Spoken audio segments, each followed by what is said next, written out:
Let's start off with you telling people about where you're from, so people have a sense of your perspective on this. I'm originally from the city of Kharkov, now called Kharkiv in eastern Ukraine. That's the giant industrial city, the second biggest city in Ukraine, that's very close to Russia. And it also happens to be a city that had a neo-Nazi street gang called Patriot of Ukraine. And that street gang eventually formed a battalion, a paramilitary called the Azov Battalion, which in turn grew and grew and grew over the next 7 years to become a brigade in the armed forces of Ukraine, in the military of Ukraine, in the National Guard. And I've reported on it for a long time, and I've noticed that as soon as Russia invaded Ukraine, this was last February, so this is February 2022,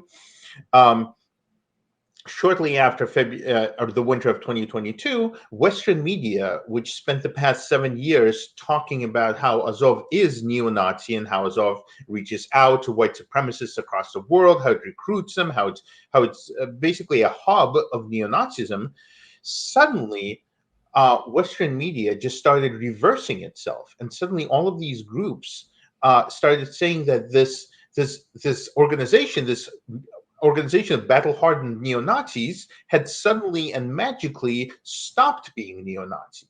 And they read white fragility, I think. They did a sensitivity training, yeah. Yes, we shipped crates and crates of white fragility to Kiev, and it worked.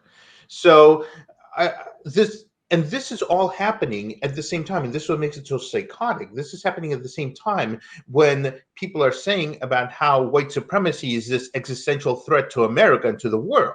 So at the very same time as we're saying all of this, we're also saying, hey, this neo-Nazi paramilitary is suddenly not neo-Nazi anymore. And this is by the time like September, October rolled around, we not only were whitewashing them, we went to celebrate them.